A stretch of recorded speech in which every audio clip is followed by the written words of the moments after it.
In with some breaking and historic news out of California as Governor Jerry Brown has ordered mandatory water restrictions for the very first time in the state's history. What does this mean for people who are living there?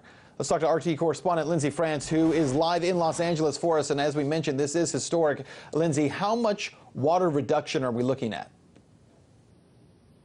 Well, the aim of this mandate is for the state to reduce its water usage by 25% in the next 9 months. So this touches almost every sector of the state. Taken by themselves, it may not seem like a lot, but when you compound it all, it's nothing California has ever seen before. We're talking about replacing 50 million square feet of lawns with drought-resistant landscaping. Ornamental grass that's watered in the medians of streets has got to stop being watered. Campuses, golf courses, cemeteries, and other large landscapes have got to cut and record all of their water use. New homes and developments are barred from watering with potable water. They've got to introduce water-efficient drip systems. Temporary consumer rebate programs are going to be started for people to turn over their old appliances and get help getting water-efficient ones. The agriculture sector is affected with this. They've got to do tight reporting on any water they use, and already farmers are leaving fields unplanted. You know, wildfire season hasn't even started, and already wildfires are burning 4 times more in this state. It's not even reaching the full heat of the year.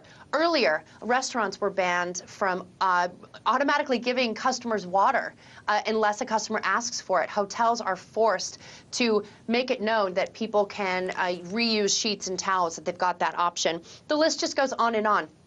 Now, the aim of this, as I said, the 25% reduction in 9 months is essentially 1.5 million acre-feet of water saved. It'll take over 33 million acre-feet of water to get California out of this drought. The governor has already requested $1 billion to help this problem, and who knows, it could get more severe after this. I got to tell you, down in the Southwest, West Texas, New Mexico, those parts of the country have already had xeriscaping. They've already had drip irrigation for 25, 30 years. What's taking California so long to get to this point?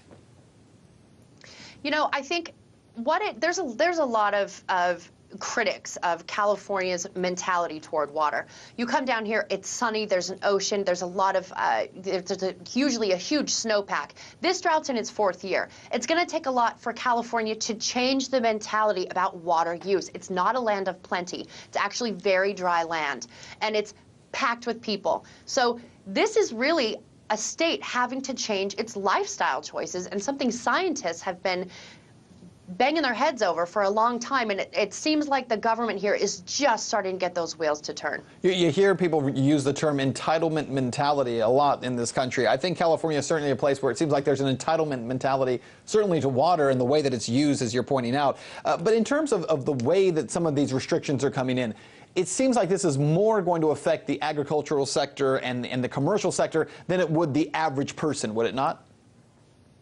Absolutely. I mean, you're talking about not being able to wash your car in your driveway, the government helping you get a new appliance, not watering your lawn on a rainy day or for 2 days after. These people aren't affected monetarily by it. We're talking about farmers, huge farms with fields left completely bare, having to sort of be forced to tap into the ever-decreasing water table to get their water, and they're panicking, and so it's a big business here. It's a real problem. One sector that's been commenting on this and commenting about a lot of panic is the beer sector. A massive drought could change the taste of beer, and the beer makers say pools can go empty. You know, rivers can run dry. We've got to have our beer. So farming isn't the only one affected, although it does appear to be the biggest right now. Well, I got to tell you, as somebody who grew up in the Southwest, the idea that anybody would water their lawn on a rainy day does not require an edict from the governor. It requires just a little bit of common sense. RT correspondent Lindsay France from our Los Angeles studio, thank you.